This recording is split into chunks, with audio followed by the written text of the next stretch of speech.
Party का कोई निर्धारित कार्यक्रम नहीं है, लेकिन चूंकि राहुल जी आ रहे हैं, जब कांग्रेस का यहाँ जो मुखिया है उसमें दिखता है कि वो कांग्रेस में तो है कि मैं उन्हीं लोगों के लिए कुछ करूँगा कांग्रेस में, जो मुझे कभी कांग्रेस छोड़ने की नौबत आवे तो मेरे साथ पार्टी छोड़ दें। लेकिन सारे कांग्रेसी कार्यकर्ता ठगे गए हैं, ठगी के शिकार हैं। अध्यक्ष जी अपने एजेंडा पर कांग्रेस में आए थे और उसी एजेंडा पर आज भी वो काम कर रहे हैं। उनके एक कान में भाजपा का सुर है, दूसरे कान में राजद का सुर है, लेकिन अपने तीसरे राजनीतिक गुरु के लिए वो कांग्रेस में काम करते हैं।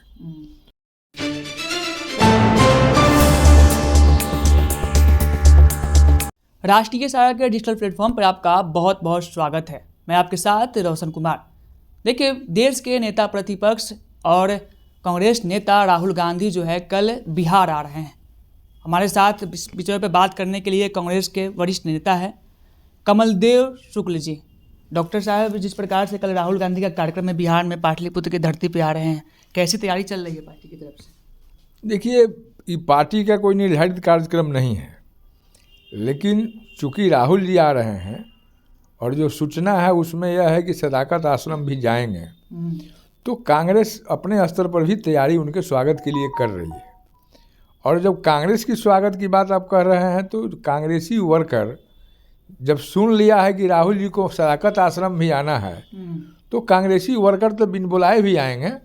लेकिन पार्टी कार्यालय द्वारा सभी जिला अध्यक्षों को खबर गई है और जिसको जिसको जहां सूचना मिली है तैयारी के साथ वो आ रहा है और जम के स्वागत सदाकत आश्रम में भी होगी। अच्छा, कांग्रेस का ये कार्यक्रम है और इस कार्यक्रम का नाम रखा गया है संविधान सुरक्षा सम्मेलन। संविधान से क्यों चुना गया इस सम्मेलन को? संविधान की रक्षा तो एक ही नेता कर रहा है, एक ही व्यक्ति कर रहा है और उसकी लड़ाई भी लड़ रहा है। उस व्यक्ति के नाम है माननीय राहुल गांधी जी, जो पूरे देश में संविधान की सुरक्षा, लोकतंत्र की सुरक्षा और जो संवैधानिक व्यवस्था है उसको संरक्षित रखने की सुरक्षा की लड़ाई लड़ रहे हैं। और उसी परिप्रेक्ष्य में कुछ सिविल सोसाइटी के लोगों ने एक कार्यक्रम रखा है 18 तारीख को। इसके पहले भी विभिन्न स्टेट में राहुल जी का कार्यक्रम हुआ है और इस कार्यक्रम का नाम है संविधान सुरक्षा सम्मेलन, जो दलित अधिकार मंच द्वारा आयोजित है। और उसके साथ साथ कई एक सिविल सोसाइटी के संगठन भी इसमें जुड़े हुए हैं, जिसके संयोजक है श्री अली अनवर जी, पूर्व सांसद। उनके द्वारा राहुल जी का यह कार्यक्रम लिया गया है और इसकी जानकारी प्रेस द्वारा जब कांग्रेस को मिली 9 या 10 तारीख को, तब से कांग्रेस के प्रदेश अध्यक्ष भी सदाकत आश्रम में उनका कार्यक्रम हो, इसके लिए प्रयत्न करके स्पेस बना के उन्होंने कार्यक्रम लिया है। और उसका आधार ही बना है कि साहब सदाकत आश्रम में पीछे सदाकत आश्रम के कर्मचारियों के लिए जो क्वार्टर बना है उसका उद्घाटन राहुल जी के कर कमलों से करा दिया जाए और चाबी उन कर्मचारियों को सुपुर्द किया जाए जिनको वो आवंटित हुआ है। और इसी कार्यक्रम को आधार बना के अध्यक्ष जी ने कार्यक्रम लिया है। निश्चित रूप से यह कांग्रेस कार्यकर्ताओं के लिए खुशी की बात है और सारे कांग्रेसी इसके लिए उत्साहित हैं।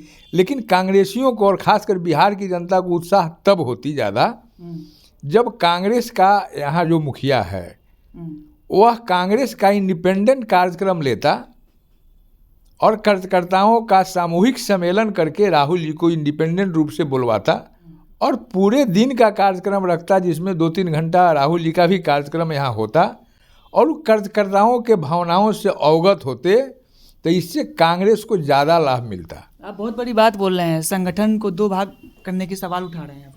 इस संगठन को 2 भाग करने के सवाल हम नहीं उठा रहे हैं, हमारे अध्यक्ष खुद कहते हैं। क्योंकि हमारे अध्यक्ष का कांग्रेस पार्टी में अर्दवाय अभी तक मात्र 14 से 15 साल, 14वां पार करके 15वां में घुस रहे हैं। तो 15 साल में वो कांग्रेस के अभियान समिति के भी अध्यक्ष बने और कांग्रेस पार्टी के भी अध्यक्ष बने। निश्चित रूप से कांग्रेस कार्यकर्ताओं ने उनको नेता अपना माना, तभी वो अध्यक्ष बने।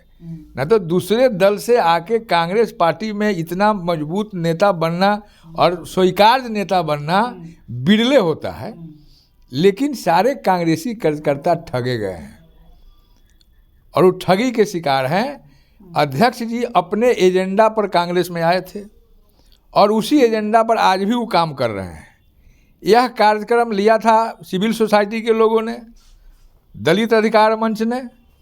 इसमें उन्होंने एक स्पेस तलाशा जिसमें अंतिम समय में उनकी डूबती नैया में कहीं कुछ सहारा मिल जाए, और यह भावनात्मक सहारा मिला सदाकत आश्रम में निर्मित कर्मचारियों का आवास, जिसका उद्घाटन, और उन्होंने यह काम किया।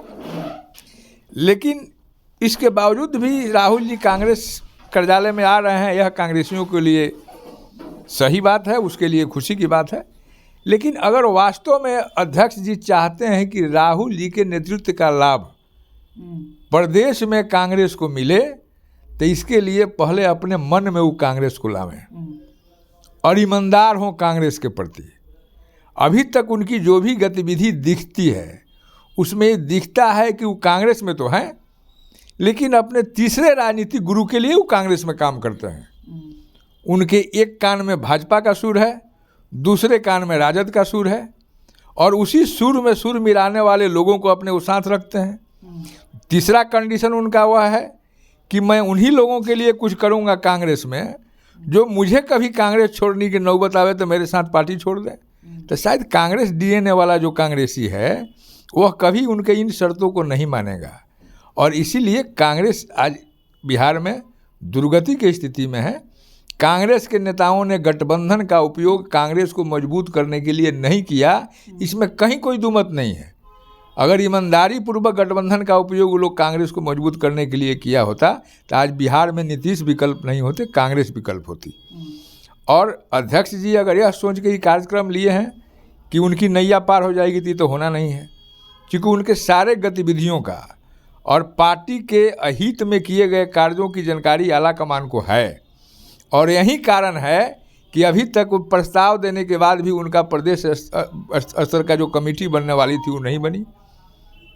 इसके बावजूद भी कांग्रेसी उनको नेता मान रहे हैं, तो कम से कम वो स्वयं तो कांग्रेसी बन जाएं, अब तो कांग्रेस के लिए करें। कांग्रेस ने उनको 2010 में आने के बाद इतना महत्वपूर्ण पद दिया, 2 बार उनको राज्यसभा भेजा, और अपने राज्यसभा के लिए उन्होंने कांग्रेस का सीटिंग एमएलसी का सीट खत्म कर दिया।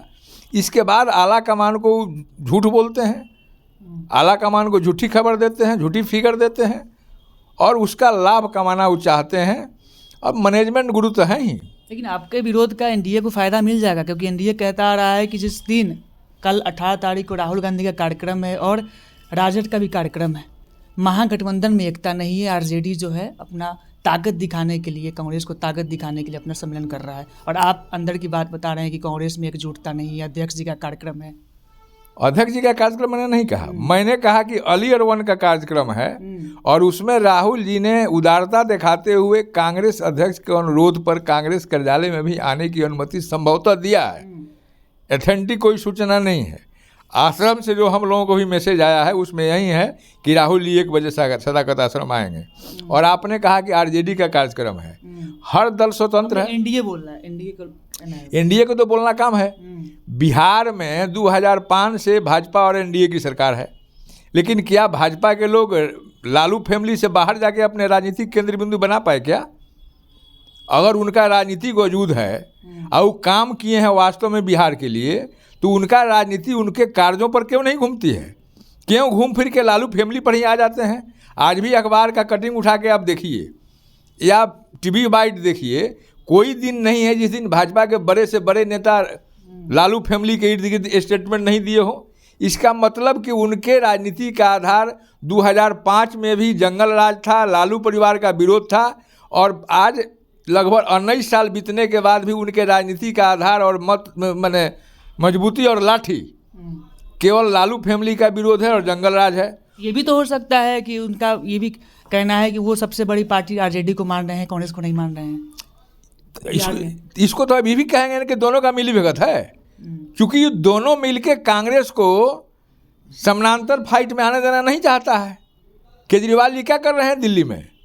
केजरीवाल जी और भाजपा को ही गोदी मीडिया दिखा रहा है कि लड़ाई में है, जबकि हकीकत यह है कि दिल्ली में हर जगह त्रिकोणात्मक लड़ाई है, और कांग्रेस वहाँ मजबूती के साथ खड़ी है।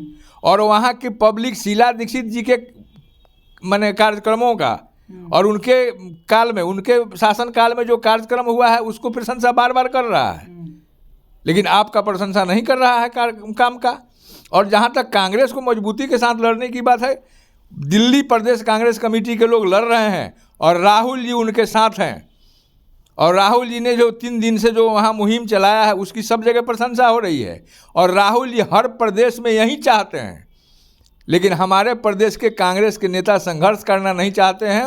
वो आसानी से हाउस में रहना चाहते हैं, जिसका परिणति है कि 90 से लेकर अभी तक कांग्रेस यहाँ बिहार में विकल्प नहीं बन सकी, जबकि कांग्रेस बहुत पहले ही विकल्प बन गई होती। अच्छा, बाकियों पार्टी में भी होता है, जब उनके प्रदेश में या उनके ज़िले में उनके पार्टी के नेता आते हैं तो पोस्टर लगा होता है या लगाया जाता है कार्यकर्ताओं के द्वारा। पटना में भी लगाया गया जगह जगह, लेकिन पटना प्रशासन के द्वारा जो है राहुल गांधी का जो सम्मेलन कल होने वाला है वो पोस्टर को हटा दिया गया। देखिए, ये तो दुर्भावना से ग्रसित गतिविधि है और ये साबित करता है कि एनडीए कांग्रेस से घबराई हुई है। और खासकर भाजपा को हर स्टेट में यह भय है कि कांग्रेस कहीं मुख्यधारा की लड़ाई में नहीं आ जाए, तो गठबंधन की राजनीति बनी रहे पूरे देश में, यह भाजपा का खेल है। और हम क्षेत्रीय पार्टी को ही अपने मुख्य विरोधी में माने, यह भाजपा का खेल है।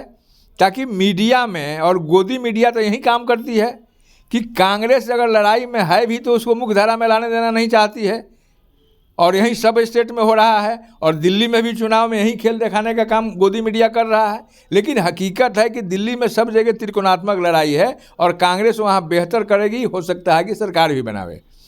वही स्थिति बिहार में भी हो सकती थी। आज लालू जी बार बार नीतीश जी को न्योता दे रहे हैं, बुला रहे हैं, नीतीश जी नकार रहे हैं, तो उनके नकारने में भी कहीं बीजेपी का षड्यंत्र छिपा हुआ है कि भयभीत हैं बीजेपी से।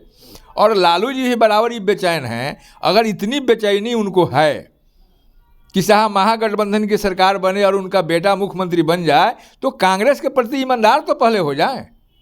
अगर महागठबंधन में केवल कांग्रेस के प्रति वो ईमानदार होते तो उनका बेटा 2020 में ही मुख्यमंत्री बन गया होता और यहाँ महागठबंधन की सरकार होती, एनडीए की सरकार नहीं होती।